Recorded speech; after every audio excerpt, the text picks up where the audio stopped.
TRC EDC back again with another knife video. Before I get into today's video, I just want to remind you guys that I have a giveaway going on. I'm really excited about it. The channel has grown a little bit since the giveaway was posted.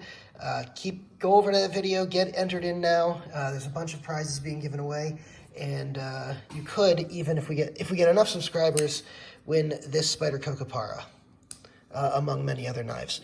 Now, back to our regularly scheduled program. So again, the Para 3. You guys got me to buy the Para 3. It wasn't a knife that was on my list. It's a little bit small. I do like the Paramilitary 2. And although it isn't my favorite in the Spyderco lineup, and I will do a comparison of this and a couple of other knives in the Spyderco lineup at some point, probably in the near future actually. But just know that the PM2 is not my favorite knife. So the Para 3, which has most of the design elements of the PM2, it's just a knife that I didn't think, those design elements are shrunk down. And I felt like because they were shrunk down, it was going to feel small in hand. It was going to just be uncomfortable, like a lot of smaller knives are. The reason I don't use smaller knives is I don't feel like I get a good full four-finger grip on them. I don't feel like they're very secure in the hand because I feel ergonomically my fingers are crunched together, there's not enough spacing. So I just generally don't like smaller knives. I can appreciate them, and so I usually try to give my unbiased review if I come across one, but just from my personal preference, I don't prefer them. So I didn't originally think that I would enjoy this.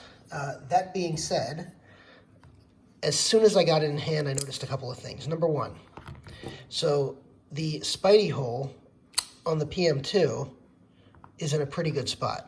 But the Spidey hole on the PM3, or Para 3 I should say, it's not the PM3, it's Para 3, is actually in a much more comfortable spot in order to Spidey flick it than the PM2 is, which was a little surprising to me. Another thing that I noticed right away was that I can get a full four-finger grip on here. And I was actually kind of shocked, and when I thought about it, I really shouldn't have been so shocked, because the blade to scale ratio, blade to handle ratio on the PM2 is one of the things that sometimes people complain about. You're not getting as much blade for the amount of handle that you have here. If you look at it, you're getting this much blade, and you're getting all that extra handle here when it doesn't, complement the blade. Contrast that with a knife like, the 943, where the blade and handle are basically the same length. So what I should have remembered with the Para 3 was, despite this being a 3-inch blade, I can get a four-finger grip here. I shouldn't have been surprised I can get a four-finger grip here, because the handle to blade ratio is still a little bit off. So normally when I get a 3-inch blade, I know right away that the handle's going to be a little bit small, for me anyway. But here, because the handle's to blade ratio is a little off, the handle actually works out pretty well. And the length of the blade is such that you still feel like you have excellent control. And it actually turns into a little bit of a plus, because as long as you don't need a larger blade, you feel like you have more control over the blade from the back of the blade all the way to the tip than you would on, say, the Paramilitary 2. You feel like you have a little bit less control. You have plenty of control over here, but you feel like you have a little bit less control out here. It's just a little bit interesting the way that works out. Another thing that I noticed right away was the clip. So I don't have the original clip on here. Obviously, I have different scales and different aftermarket clip on here. But you can see right away, the clip is located in a spot that makes a lot of, it sticks out of the pocket quite far, because it's pushed down due to the lanyard hole. The lanyard hole location doesn't really affect the clip on the PM2, but it does affect the clip location on the Para 3. And as a result, the clip is a major hotspot, at least for me. I don't love the clip on here. In fact, I'm definitely going to change it, but I do know that the aftermarket clips are a little bit awkward on this because of that lanyard hole. So I will be changing it at some point. The other thing that I noticed right off the bat with this was, and this is really just about the Maxamet more than it is the knife, but the factory edge on this, I mean, I started cutting up some cardboard, and this is one of the best lasers through cardboard I think I've ever seen in any knife. It's just almost like there's no resistance going through cardboard. So that was an eye-opening get, because like I said, I bought the second hand. This went through cardboard almost as well as this, but this is also Maxamet. But I feel like both of these, 20 CV and Maxamet, didn't go through cardboard nearly as easily as this. I suspect part of it had to do with the fact that this was a factory edge in Maxamet, and the other part of it had to do with, like I said, that extra control that you feel you have because your hand is so close to a shorter blade. So that's my 2 cents on that. What else can we say about this? Oh, so, I was carrying a knife today.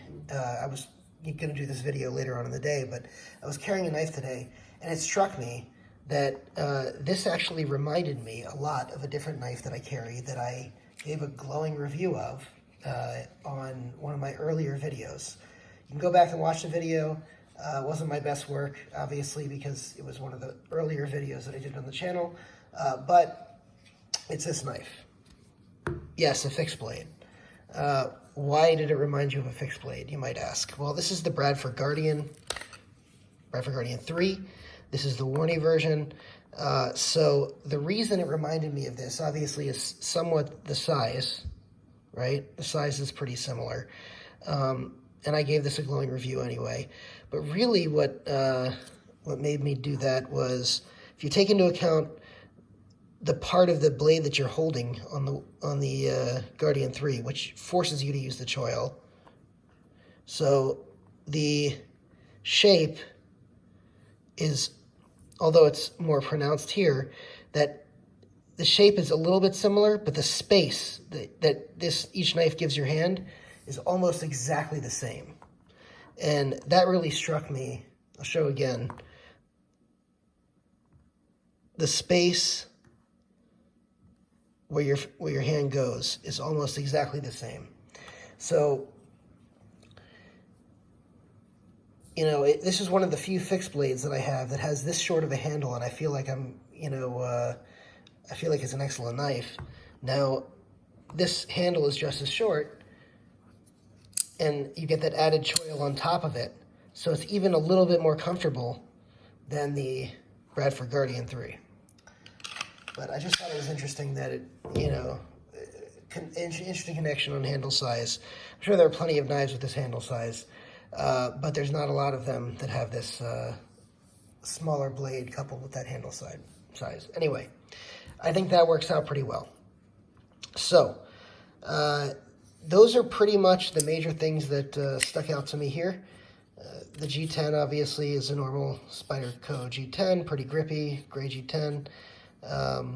The clip is a normal spoon retention clip. It's okay. Like I said, hot spot needs to be replaced. I don't want to get too far into this because this is a first impressions video. We were already running 9 minutes, so I'll go ahead and let you guys go. Again, do not forget to enter the giveaway. I really appreciate you guys tuning in, I should say. Go ahead and like the video, leave a comment here. But if you want to enter the giveaway, don't forget that you have to leave a comment on that video, not this one. And go ahead and subscribe to the channel and hit that notification bell as well. Thank you all for tuning in. Thank you to my new subscribers who have joined recently, partially because of the giveaway and partially because a couple of people have given me some shout outs. Thank you specifically to Big Red for shouting me out on a Saturday Knife Live. He really is a huge help to the channel. Excellent guy who's been just very supportive. He supports other channels as well. I'm blown away by the support he gives to the knife community in general, and that's, I think, part of the reason his channel is growing so fast. So thank you, Big Red. And Thank you all. Take care. Good night.